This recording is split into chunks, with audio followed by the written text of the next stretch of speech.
तो IMA का scam हुआ है, स्कैंडल हुआ है। इसमें जो मुतासरीन हैं,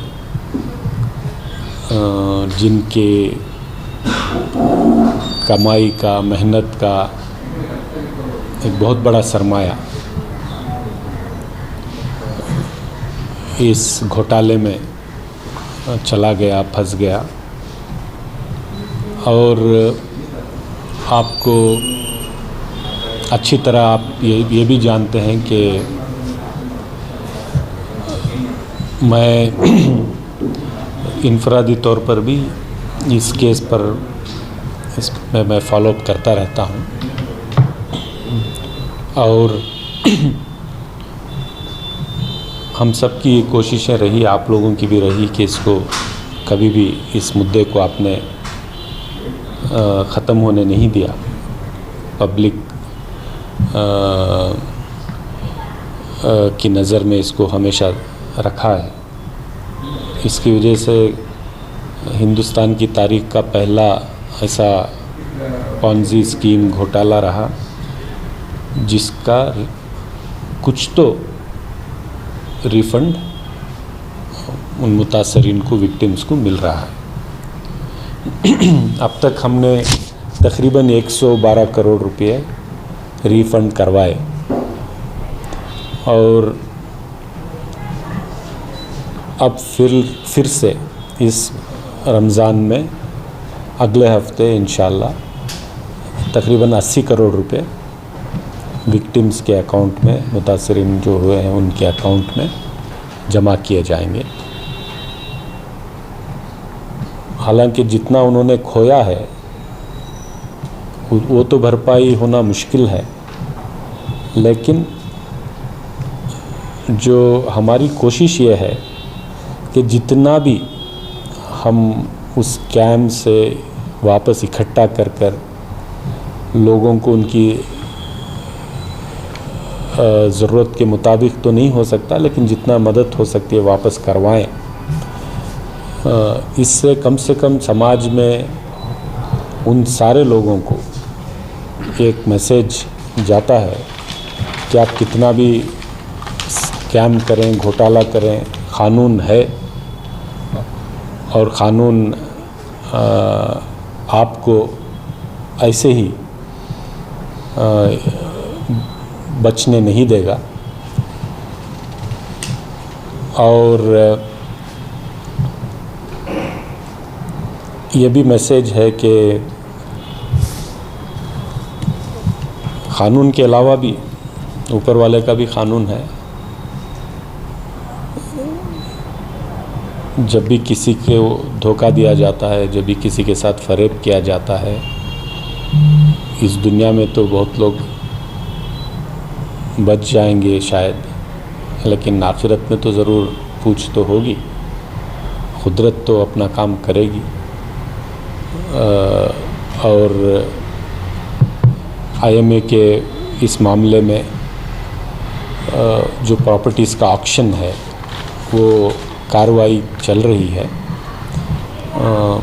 इसके बाद भी जितने पैसे उस ऑक्शन से निकल के आएंगे उसको भी विक्टिम्स तक, मुतासरीन तक पहुंचाना हमारी ज़िम्मेदारी है। इंशाल्लाह मैं उसको फॉलो करूंगा और इस रमज़ान में तकरीबन 80 करोड़ रुपए आप लोगों के अकाउंट में, जितने विक्टिम्स हैं उनके अकाउंट में पहुंच जाएंगे इंशाल्लाह। विक्टिम्स कितने हैं सर? विक्टिम तो कई हज़ार हैं। उसमें जो 112 करोड़ रुपए दिए गए वो नीचे के हिस्से में कम इन्वेस्टमेंट जिन्होंने किया था, बिल्कुल मजबूर जो थे, उन लोगों को दिया गया। अभी उसके ऊपर दिया जा रहा है। तो एक फार्मूले के तहत ये पैसा आता है, ना कि हमारे या किसी के चाहने पर किसी को ज़्यादा या किसी को कम नहीं दिया जा सकता। कोर्ट में जो फार्मूला तय किया गया है उसी के तहत ये पैसा, ये रकम जमा की जाएगी।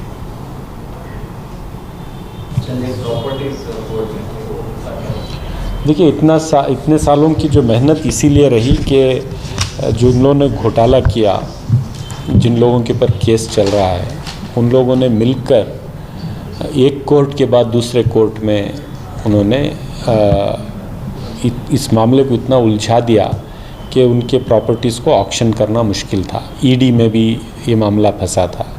तो पिछले 4-5 साल की कोशिश ये रही कि इन कोर्टों से इन प्रॉपर्टीज़ को उन मामलों से अलग किया जाए, और ईडी से भी, क्योंकि ईडी में जब मामला होता है तो आप ऑक्शन नहीं कर पाते, तो वहाँ से भी हमने उसको रिलीज़ करवाया। लोअर कोर्ट्स में जो मामला चल रहा था फिर वहाँ जीता, फिर हाई कोर्ट में जो चला उसमें जीत हासिल की, फिर अब प्रॉपर्टीज़ को ऑक्शन किया जा रहा है। तो उसी से जो पैसा आ रहा है, ये तो ट्रांसपेरेंट प्रोसेस है, ऑनलाइन प्रोसेस है, और उसी के ज़रिए जो पैसा आ रहा है, कॉम्पिटेंट अथॉरिटी ने अभी 80 करोड़ रुपए, तकरीबन 75 से 80 तक हो जाएंगे बोलकर उन्होंने जमा किया है। वो पैसा अगले हफ्ते उसको रिफ़ंड करने की मैंने कॉम्पिटेंट अथॉरिटी, हमारे जो रेवेन्यू रीजनल कमिश्नर हैं अमलन बिस्वास साहब, उनसे हमने रिक्वेस्ट किया कि रमज़ान का महीना है, हमारे पास जितनी रकम आपने जमा की है उसको रिलीज़ किया जाए। तो अमलन बिस्वास साहब ने कहा है कि ठीक है, मैं अगले हफ्ते इसको रिलीज़ करूँगा। सबसे हर एक अकाउंट में जिनके पैसा जाएगा उसमें 1-1 रुपये का पहले टेस्ट मनी डालते हैं, वो हो गया होगा, इस हफ्ते होना था, और अगले हफ्ते इंशाल्लाह ये जितना पैसा इकट्ठा हुआ है उसको एज़ पर द फार्मूला हम कॉम्पिटेंट अथॉरिटी अगले हफ्ते इसको जमा कर देंगे। बाकी बहुत सारे प्रॉपर्टीज़ हैं, उसको ऑक्शन करवाना है, उससे ज़रिए जो भी पैसा इकट्ठा होगा वो फिर विक्टिम्स को दिलाएंगे। जो प्रॉपर्टीज़ IF ने की थी, जिनमें कंपनी की, ये पता चला है कि बहुत सारे साहब ने स्टे ले रखा है, वो स्टे वेकेट कराने के लिए। जितने प्रॉपर्टीज़ में स्टे वेकेट हुआ है उसकी नीलामी हमारे सामने है, और इंशाल्लाह पूरे मुस्तैदी के साथ कोर्टों में लड़ा जा रहा है, और इसी की वजह ये रही कि इसका नतीजा ये रहा कि आज हम तकरीबन ये दे देंगे तो तकरीबन 200 करोड़ रुपए हो जाएंगे। तो अगले चंद माह में जितने बाकी प्रॉपर्टीज़ हैं उसको भी ऑक्शन करके हम वो पैसा विक्टिम्स के अकाउंट में जमा करेंगे इंशाल्लाह। इससे हटकर भी बहुत सारी अक्यूज लोगों की जायदाद है या फिर उनसे फ़ायदा उठाने वालों की जायदाद है, वो भी इस लिस्ट में शामिल थी। उन पर देखिए, जो अक्यूज़ड हैं, इसके अलावा जो क्रिमिनल कॉन्स्पिरेसी में और इनके साथ हाथ जोड़कर प्रमोट करने में जिन लोगों पर केसेस दर्ज हुए हैं, चूँकि वो लोग भी इन्फ्लुएंशियल लोग हैं, वो लोग भी उनका भी अपना असर व रसूख है सियासत में और इसमें, तो अपने अपनी कोशिशें वो जारी रख रहे हैं, सबको खुद को बचाने में और अपनी प्रॉपर्टीज़ को, अपनी जायदाद को बचाने में। लेकिन उसमें मैं नहीं जाना चाहूँगा, क्योंकि कॉम्पिटेंट अथॉरिटी और स्टेट उनके ख़िलाफ़ जो कोर्ट में लड़ रही है, वो जो लड़ाई कोर्ट में चल रही है, उसके बाद ही उसका कुछ नतीजा सामने आएगा। लेकिन जो कंपनी की प्रॉपर्टीज़ थी जिसको कॉम्पिटेंट अथॉरिटी ने अपने सुपर्द लिया और लोअर कोर्ट, हाई कोर्ट्स में उसमें जीत हासिल की और ईडी से रिलीज़ भी करवाया, उन प्रॉपर्टीज़ को जो अभी ऑक्शन किया जा रहा है, वो जो पैसा, क्योंकि थोड़ा ज्वेलरी था, थोड़ा दूसरे चीज़ें थी, वो सब मिलाकर फिर अभी थोड़े प्रॉपर्टीज़ अभी एक मेघालय भवन को, गवर्नमेंट को एक प्रॉपर्टी बेची गई। ऐसा अलग अलग जो हुकूमत की तरफ से बेचा जा रहा है, ऑक्शन किया जा रहा है, उसमें जो पैसा इकट्ठा हो रहा है वो विक्टिम्स को दिलवाने की पहली हमारी कोशिश है। उसके बाद अक्यूज़्ड का इंशाल्लाह जो भी होगा कोर्ट में तय होगा। ये 2 प्रॉपर्टी है मेघालय गवर्नमेंट ने दी है, और एक शायद माइनॉरिटी डिपार्टमेंट को दिया था, इसका ऑप्शन नहीं हुआ है डायरेक्ट, क्योंकि गवर्नमेंट टू गवर्नमेंट सेल है, मार्केट रेट जो है उसके ऊपर पहले भी जो ऑक्शन में वो प्रॉपर्टीज़ डाले थे, जितने बिट्स आए थे, और जो एजेंसी अपॉइंट की गई है मार्केट राइट उसको ये करने में, तो गवर्नमेंट से गवर्नमेंट जो डील हुई है उसमें अच्छा रेट भी आया है, मेरे ख्याल से मुनासिब रेट भी आया है, और गवर्नमेंट से गवर्नमेंट को होने की वजह से किसी शक और किसी और गुंजाइश का उसमें कोई गुंजाइश नहीं है, तो ट्रांसपेरेंट है। तो हमारी कोशिश ये है कि जल्द से जल्द पैसा निकले और ज़रूरतमंदों को जिन्होंने पैसा अपना खोया है वहाँ पे उनके अकाउंट तक पहुँचे, ये हमारी कोशिश है। लेकिन इन्वेस्टर्स की शिकायत है कि कॉम्पिटेंट अथॉरिटी रिस्पॉन्ड नहीं करती है, कुछ भी जानकारी नहीं देती है, इस वजह से वो लोग परेशान। इन्वेस्टर्स भी हज़ारों की तादाद में है, सो हज़ारों की तादाद में इतने लोग इंफॉर्मेशन लेना चाहते हैं। ऑनलाइन तो सब इंफॉर्मेशन है, और ये हमने तकरीबन कम से कम इतना कर दिया है कि चाहे वो IMA हो, एम्बिडेंट हो, एंजाज हो, या अजमेरा हो, या आला हो, या ऐसा कई लोगों को ठग कर दिन में जो लोगों को लूट लिया, मासूम लोगों के जज्बात के साथ खेल कर उनकी मासूमियत का जो फ़ायदा उठाकर ये पैसा लूट ले गए। हर एक कंपनी का जितनी प्रॉपर्टी जहाँ पे भी मिली उसको ज़ब्त किया गया है। ये कॉम्पिटेंट अथॉरिटी बनाने का उस वक्त पर हमने जो पहल करवाई हुकूमत से, जो इसको सेटअप करवाया, और उसको रेवेन्यू डिपार्टमेंट में जोड़कर, क्योंकि रीजनल कमिश्नर को पावर है प्रॉपर्टी ज़ब्त करने का, ऑक्शन करने का, वरना इसका कोई निज़ाम ही नहीं था।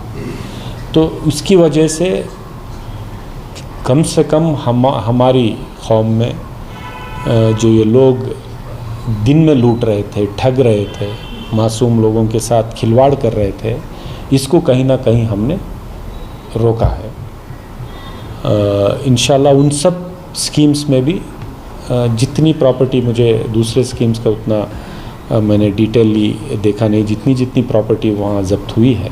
हालांकि ये जो स्कैमस्टर्स हैं, जो घोटाला करते हैं, ये लोग जब उनका स्कीम चलता रहता है, जब उनकी कंपनी रनिंग रहती है, तभी बहुत बड़ा पैसा निकालकर बेनामी अकाउंट्स में और बेनामी प्रॉपर्टीज़ में इन्वेस्ट करते हैं, जो ट्रेस करना मुश्किल हो जाता है। और सियासतदानों को, गवर्नमेंट ऑफिशियल्स को इतना बड़ा पैसा खिला देते हैं, चाहे वो IMA में हो, आला में हो, एम्बिडेंट में हो, अजमेरा, जितने भी लोग हैं, सियासतदानों का और गवर्नमेंट ऑफिशियल्स के ताउन के बगैर, मदद के बगैर, उनके प्रोटेक्शन के बगैर ऐसे स्कैम होना नामुमकिन है। क्या मजाल है हमारे एरिया में कोई बैठा है, स्कैम कर रहा है, और हम चुप हैं। क्यों चुप रहेंगे? क्योंकि वो सारा पैसा मिल बांट कर सियासतदानों ने खाया, गवर्नमेंट ऑफिशियल्स ने खाया, और इस स्कैमस्टर्स ने बनाया। आखिरकार ये मासूम कौम ठग गई। उनके रहबर, उनके रहनुमा जो हुकूमत में बहुत पावरफुल पोजीशन में होते हैं, जो गवर्नमेंट ऑफिशियल्स होते हैं, IAS IPS ऑफिसर, ये सब पावरफुल लोग होते हैं। सब लोगों ने इसमें इन मासूमों का खून चूसा है, और यहाँ पे बच भी सकते हैं, लेकिन मैं नहीं समझता कि कुदरत, जो क़ानून कुदरत है, वो अपना काम करती है। यहाँ बच भी जाए तो सामने आगे चलकर आपको ज़रूर इसका हिसाब देना पड़ेगा। छोटे सरमाकार छोटे इन्वेस्टर्स, उन्होंने जो मुनाफा हासिल किया था, उनका मुनाफा भी वापस लेने के लिए जो है कोशिश किया जा रहा है। ये भी अकाउंट्स बहुत सारे ब्लॉक कर देंगे। ये मसला है, क्योंकि उसमें हर छोटे इन्वेस्टर के पीछे नहीं, चंद लोग जो हर स्कैम में पैसा डालते थे और शुरुआत में ही उसमें पैसा डाला है और 10 गुना 20 गुना मुनाफा कमाया है उन लोगों के ऊपर, क्योंकि पॉलिसी डिसीजन है कि जिन लोगों ने हर जगह पैसा डाला और शुरुआत में ही डाला और किसी ने 25 गुना उसमें लिया है, 10 गुना लिया है, तो वैसे लोगों को क़ानून जो है को कॉन्स्पिरेटर की हैसियत से देखता है। तो वो पैसा वापस जिन्होंने सबसे ज़्यादा खोया है उन्हीं को दिया जा रहा है, वो लेकर हुकूमत अपने पास नहीं रख रही है। तो वो एक रैशनलाइजेशन का जो प्रोसेस है वो क़ानून के तहत हो रहा है। उसमें चंद मासूम लोगों को तकलीफ़ हो रही है तो उसको अलग निगाह से देखने के लिए हम अपील करेंगे, लेकिन क़ानून जो है वो सबके लिए लागू होना है, मतलब सबके लिए लागू हो रहा है। कैसे और कब स्टार्ट होंगे? उनके अकाउंट में आएंगे। रमज़ान में? हाँ, अगले हफ्ते इंशाल्लाह आने चाहिए, अगले 8-10 दिन के अंदर उन सब के अकाउंट में। प्रोपोर्शनेटली जो रेशो कोर्ट में तय किया गया है वो रेशो सारे विक्टिम्स को मालूम है, उसी रेशो के तहत